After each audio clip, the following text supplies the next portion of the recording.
든든하고 활기찬 노후를 대비합니다. 든든 100세 프로젝트. 오늘은 인생 후반기 설계를 위한 조언을 들어보는 시간입니다.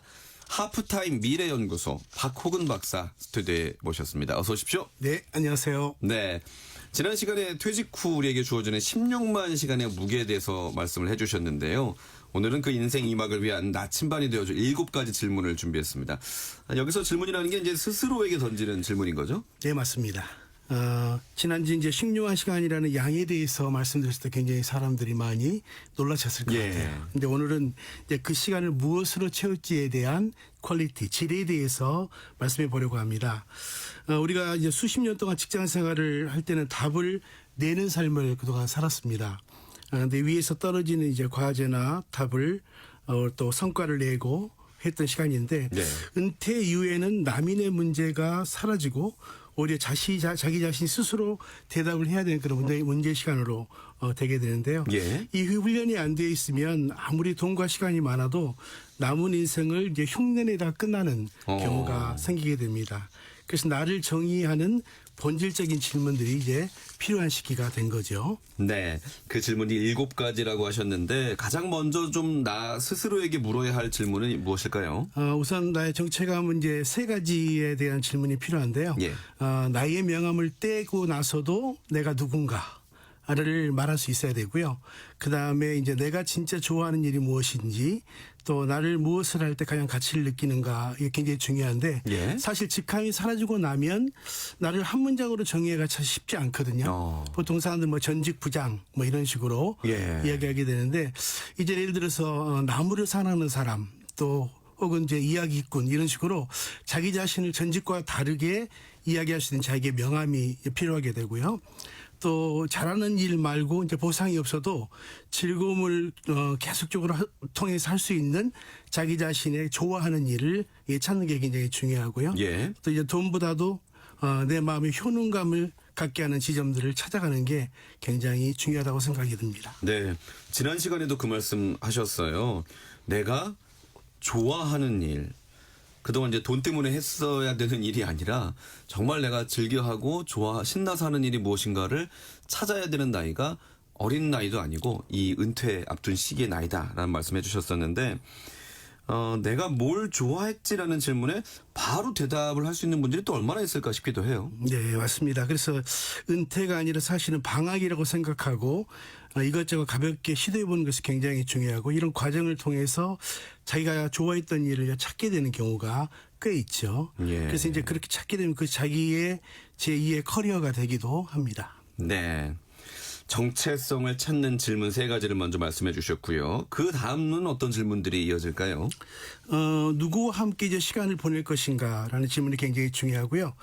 이제 현역 시절에는 이해관계나 또 인맥이 대부분 형성이 되는데 보통 이것이 다 이제 떠나고 나서도 민낯으로 정말 만날 수 있는 정서적인 친밀감이 있는 그런 사람이 몇 명이나 되는지를 좀 점검해 볼 필요가 있고요.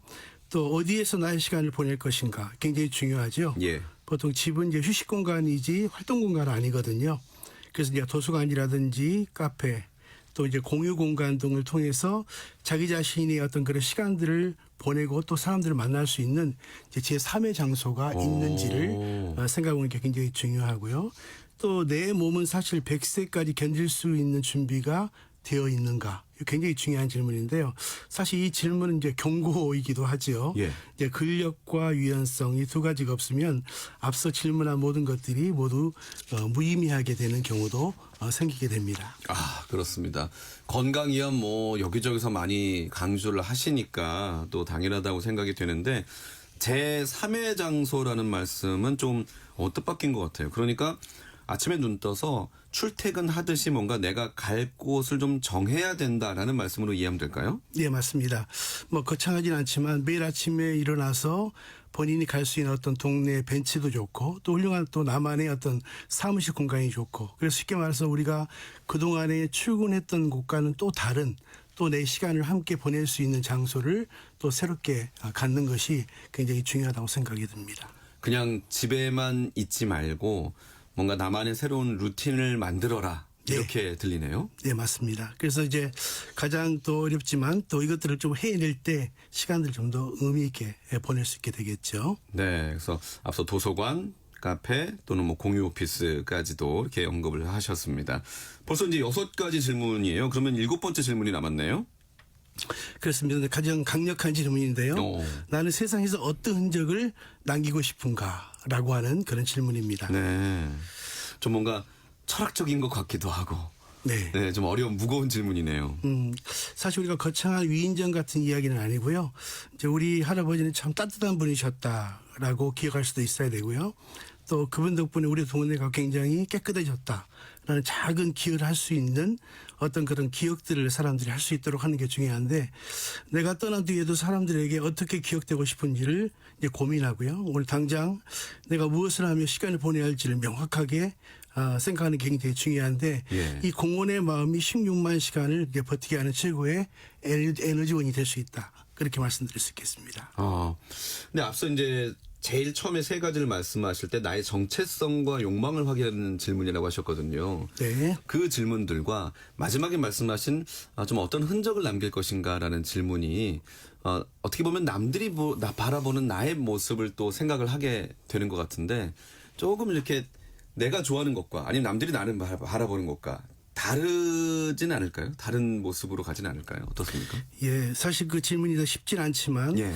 이것을 우리가 하나로 만들어가는 과정이 굉장히 중요하다고 생각이 듭니다. 예, 우리가 생각하는 다른 사람이 나를 생각하는 것도 그렇지만 나 자신을 생각하는 다른 사람의 눈으로서의 나 자신도 이렇게 스스로 만들어가는 게 굉장히 중요하고요. 이런 이제 질문들에 대한 답을 해 나갈 때 이제 나머지 시간들이 굉장히 의미 있게 만들어질 수 있겠죠.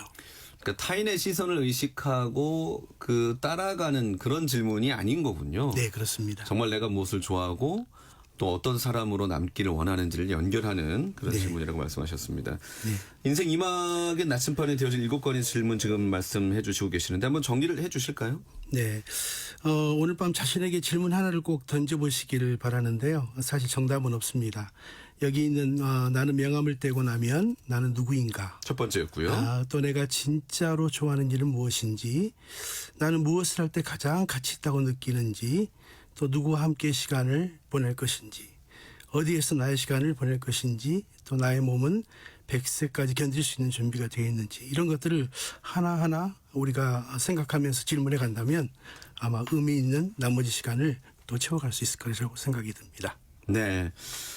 이게 말씀하셨지만 이게 쉬운 질문은 아닌 것 같아요. 앞으로 이제 그 답을 찾아가는 과정이 필요할 텐데 은퇴 후 인생 후반전 이 설계부터 실행까지 이 답들을 좀 찾아가는 과정에 도움을 주실 거죠? 네, 맞습니다. 네. 다음 시간에 아마 그렇게 구체적인 것들을 더 해나가도록 하겠습니다. 네, 그렇게 하겠습니다.